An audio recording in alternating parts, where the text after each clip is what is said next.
Hello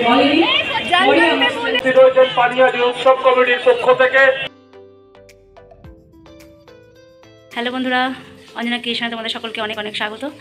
আশা করি তোমরা সকলে ভালো আছো, সুস্থ আছো। আমরা আছি মোটামুটি। ব্লগটা আমি এখন থেকে শুরু করছি। এখন বাজে 12টা 7। অ্যাকচুয়ালি সকাল থেকে ফোনে চার্জ ছিল না, শরীরটা ভালো নেই। তোমরা জানোই যে কিছুদিন ধরেই আমার মেয়ে আমি অসুস্থতার মধ্যে রয়েছি।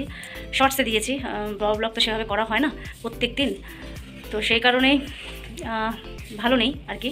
মেয়ে একটু সুস্থ আছে, কিন্তু মেয়ের তো তোমাদেরকে বলেছিলাম ভিডিওতে, মানে আগের ভিডিওতে আমার মেয়ে জানিয়েছিল যে আজকে ওর আমাদের সোদপুর যে পানিহাটি মেলা হয়, অনেকেই তোমরা জানো খুব বড় মেলা, সেখানে ওদের নিক্কন ডান্স একাডেমি থেকে আজকে অনুষ্ঠান আছে, আমন্ত্রিত তোরা আজকে এখানে পারফরমেন্স করবে।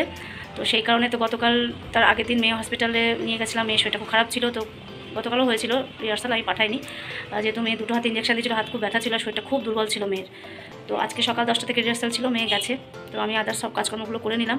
সকালে আজকে ডাল হয়েছে, জিরা ফোড়ন দিয়ে ডাল, আলু ভাজা, আর শিম দিয়ে, আমি শিম বলি সবসময়, শিম দিয়ে আলু দিয়ে টমেটো ধনেপাতা দিয়ে চচ্চড়ি করেছি। আর এখন দেখো কি কাটতে বসেছি, দেখো এই ডাঁটাগুলো আলাদা করে রেখেছি মাছ দিয়ে ঝোল খাবো বলে, যেহেতু পেটটা মাঝে মধ্যে সবার খুব খারাপ হচ্ছে, এই কারণে ভাবছি যে লাউ ডাঁটা দিয়ে একটু মাছ আনলে মাছ দিয়ে ঝোল করবো, তার জন্য এটা আলাদা করে কেটে রেখেছি। তো মেয়ে তো এখনও পর্যন্ত আসেনি, 12:30 বাজতে চললো। যত যাই হোক, গোপাল সোনার সেবা ঠিকঠাক মতো হবেই, যত যাই সমস্যা আসুক না কেন, তার জন্যই আমার জীবনের সব। আজকে সে আমার গোপাল আমার পাশে না থাকলে আজকে আমি জীবনে এত কঠিন সময়গুলো পার করতে পারতাম না বন্ধুরা। মন প্রাণ দিয়ে আমি গোপালকে খুব বিশ্বাস করি, আমার বাড়ির সবাই। আজকে আমার যত কঠিন লড়াই, যত কঠিন পরিস্থিতি, আমাকে প্রত্যেকটা মুহূর্ত থেকে যেভাবে আমাকে বের করে নিয়ে আসে, আমি তার শরণাপন্ন, তার চরণে আমার সন্তানদেরকে, আমি নিজেকে, আমার হাজব্যান্ড, আমার পুরো বাড়ির ফ্যামিলি সঁপে দিয়েছি।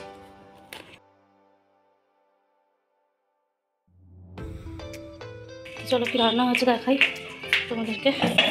ঘরটা খুব অন্ধকার লাগে আমাদের শীতকালটাই। দেখো শিম চচ্চড়ি, যে মুসুরির ডাল। মেয়ে খেতে চেয়েছে শখ করে, যদি 2 দিন ধরে শুধু ডাল সেদ্ধ ভাত খাচ্ছে, তো এই আলু ভাজা করা হচ্ছে, মেয়ের জন্য একটু রেখে দিয়েছি। আর গরম ভাত এখনও গরম আছে। বন্ধুরা মেয়ে চলে এসেছে, এখন বাজে 1:06। তো শরীরটাও তো এমনিতেও ভালো নেই, তার মধ্যে দেখো ড্রেসাপত্র দিয়েছে, এগুলো বারবার ড্রেস চেঞ্জ করা, আমাকে না গেলে হবে না। আমার মনের জোর আমি পাচ্ছি না বন্ধুরা, কী বলবো তোমাকে, মানে ভয় করে। ওখানে মেকআপ টেকআপ যাই হোক করিয়ে দেবে, আর এখান থেকে ওরা বেরিয়ে যাবে 4:30টার মধ্যে, আর আমি 6:30টার দিকে যাব, সেটাই ভাবছি। এবার বাবি হয়তো নিয়ে যাবে আমাকে, ওরা মা আরও বেরিয়ে যাবে।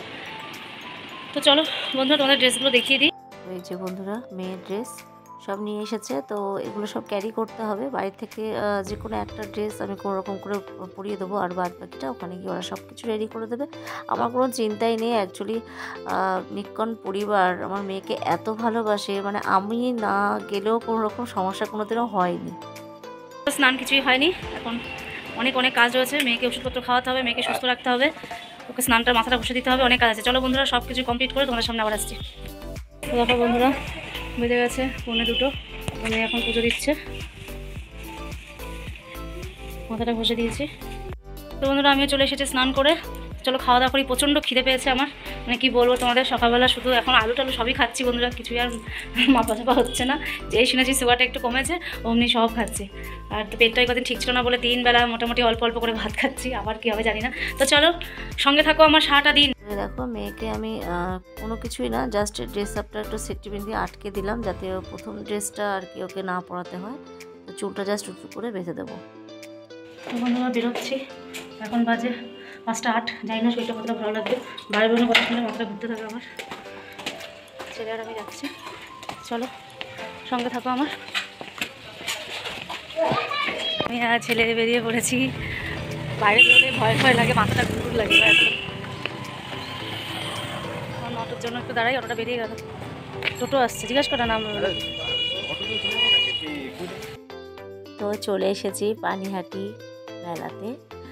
তো বন্ধুরা অনেক দিন পর মেলাতে এলাম, আমার 1.5 বছর ধরে যে ক্যান্সার ট্রিটমেন্ট চলছে, তার মাঝখানে 1.5 বছরের মধ্যে আমি কোথাও কোনোদিনও বেরোইনি সেইভাবে, আর এত লোকের মাঝখানে তো কোনোদিনও আসিনি।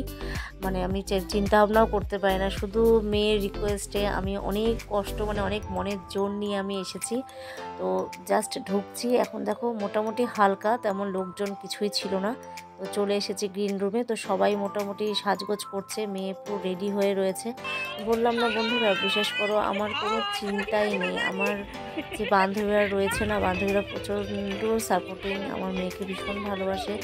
আমার মেয়েকে সবার আগে রেডি করেছে, তারপর সবাই রেডি হচ্ছে। নিক্ষণ পুরো পরিবার আমার মেয়েকে সাপোর্ট করে, পাশে থাকে। মানে এই যে 1.5 বছর আমি কিন্তু কোনোদিনও কোনো প্রোগ্রামে আমি যেতে পারিনি সঙ্গে। ওরাই সবটা মেকআপ করে দেওয়া, ড্রেস আপ করে দেওয়া সবটা ওরা করেছে। তো থ্যাংক ইউ সো মাচ নিক্ষণের প্রত্যেকের কাছে আমি সত্যি আন্তরিকভাবে কৃতজ্ঞ। আর কৃতজ্ঞ দুইপান স্যারের কাছে আর গুড্ডি ম্যামের কাছে। Thank you so much sir, ম্যামকে। আমার মেয়ের মাথার উপর আশীর্বাদের হাতটা সবসময় রাখবেন, এটা আশা করি। আর আমি জানি না এরকম প্রোগ্রামে আমি যেতে পারবো কিনা। আর মাও খুব অসুস্থ, হয়তো প্রত্যেকটা প্রোগ্রাম ও করতে পারবে না। ও যেন আরও অনেক এগিয়ে যেতে পারে, প্রত্যেকে যেন অনেক এগিয়ে যেতে পারে, সেটাই চাইবো সবাই মিলেমিশে। আর আমি জানি না আমি এরকম প্রোগ্রামে আমি যেতে পারবো কিনা, আর কারণ আমার পক্ষে সম্ভব হচ্ছে না, খুব ধকল হয়ে যায়, পারছি না, মানে পেরে উঠছি না। খুবই কষ্ট হয় আর কি। আমি ওখানে যে ছিলাম এতটা টাইম, গানের আওয়াজ আমাকে খুব কষ্ট দিয়েছে, কিন্তু শুধুমাত্র মেয়ের কারণে, মনের জোর নিয়ে ওখানে আমি 2-3 ঘন্টা ছিলাম। আর জাস্ট প্রোগ্রামটা শেষ হয়েছে আর আমি চলে এসেছি। এক মুহূর্তে আমি দাঁড়াতে পারিনি, কারণ আমার শরীর আর দিচ্ছিল না। তার কারণে আমি পরের দিন পুরো বিছানায় শয্যাশায়ী ছিলাম, কি বলবো বন্ধুরা। তো যাই হোক, যেতে পেরে খুব আনন্দ লেগেছে। সবাই মিলেমিশে কতটা আনন্দ করে যে একটা প্রোগ্রাম হয় সেটা দেখতে পেলাম অনেক দিন পর। অ্যাকচুয়ালি তোমরা জানোই বন্ধুরা যে আমি থিয়েটার আর্টিস্ট, তো আমার এগুলো দেখে অভ্যস্ত আমি আর সব কিছুতেই। কিন্তু এখন আবার কবে ফিরে যেতে পারবো সেই স্টেজে, সেই মঞ্চে আমি জানি না। তবে সেই সাহস আমাকে রাখতে হবে, আর আমাকে এগোতে হবে, আর আমাকে কাজগুলো করতে হবে, আমি জানি। তো দেখো, মেয়ে এখন প্রোগ্রাম করতে স্টেজে উঠবে। তো তার আগে তোমাদেরকে দেখে দিলাম যে কী পরিমাণে ভিড় হয়েছিল, কত দর্শক এসেছিল দেখতে। তো এত দর্শকের মাঝে আমার মেয়ে পারফরমেন্স করবে, সত্যি আমি খুব গর্বিত। আমার খুব ভালো লাগছে, আরও অনেক দূর এগিয়ে যাক আমার মেয়ে, এটাই আমি চাই। জানি না কতটা কি করে উঠতে পারবো আমি, জানি না। আমি তবু মনের জোর কোনো সময় হারাবো না। আমি সব সময় আমার ছেলে মেয়ের পাশে আছি, সাথে আছি, যতদিন পারবো আমি ওদের সাপোর্টে থাকবো আর পাশে থাকবো। আর এই যে মিউট করে রেখেছি বন্ধুরা, আওয়াজগুলো দিলাম না, কপিরাইট আসতে পারে এই কারণে। তো প্রোগ্রাম ভীষণ ভালো হয়েছিল। আরও অনেক ভালো ভালো প্রোগ্রাম করুক আমাদের নিক্ষণ ডান্স একাডেমি, আরও অনেক দূর এগিয়ে যাক, এটাই প্রার্থনা করি। তো দেখো, প্রোগ্রাম শেষ হওয়ার সঙ্গে সঙ্গে আমি মেয়েকে নিয়ে বেরিয়ে এসেছিলাম। দাঁড়াতে পারিনি বেশিক্ষণ, তার কারণ আমি আর নিজে পেরে উঠছিলাম না। আর তার মাঝখানে বন্ধুরা আমি ছেলের সঙ্গে যোগাযোগ করতে পারছিলাম না। আমার ছেলে গেছিলো, তোমরা দেখেছো। তো ওর সাথে এখানে নেটওয়ার্ক পাচ্ছিলাম না বলে ওকে আমি একদম খুঁজে পাচ্ছিলাম না। খুব চাপ হয়েছিল বেরোনোর সময়, এত ভিড়। আমি মানে কষ্ট করে যে মাকে নিয়ে বেরিয়েছি তোমাদেরকে কি বলবো, এত ভিড়ের মাঝখানে অনেকক্ষণ দাঁড়িয়ে থাকতে পারছিলাম না, মাজা আমার পুরো ফেটে যাচ্ছিল। মানে আমি এতটাই কষ্ট পেয়েছি সেদিনকে, তারপরের দিনের রেস্টটা ছিল। ভিডিওটা এখানেই শেষ করছি। প্রচণ্ড টায়ার্ড, প্রচণ্ড শরীরটা অস্বস্তি হচ্ছে, বুঝতে পারছো যে অনেক বছর পর, অন্তত 1-2 বছর পর এত ভিড়ে এত আওয়াজে আমি গেছি। মানে আমি ওখানে দম আমার আটকে আসছিলো, কি বলবো তোমাদের। শরীরটা প্রচণ্ড খারাপ করছিল। তো ওখানে সবাই রয়েছে, শুধু আমরাই বেরিয়ে এসেছি। মানে মাথাটা সব ছিঁড়ে যাচ্ছে। ঠাকুরকে বলি যাতে সুস্থ থাকি, ভালো থাকি। এরকমভাবে কোথাও যেতে পারবো না আমি। মানে খুব কষ্ট হচ্ছিলো, খুব কষ্ট। মানে নিজেকে কীভাবে সামলেছি শুধুমাত্র আমিই জানি। তো আমি যাওয়াতে এটাই হয়েছে যে মেয়ের এত বাজে ড্রেস চেঞ্জ হয়েছে, সেগুলো আমি পাওয়াতে পেরেছি, এটাই খুব কষ্ট হচ্ছিলো, খুব কষ্ট। তো যাই হোক, এখনকার মতো ভিডিওটা আমি এখানে শেষ করছি। এখন বাজে 9:28। তো সকলে ভালো থেকো, সুস্থ থেকো, জয় গোপাল সকলকে।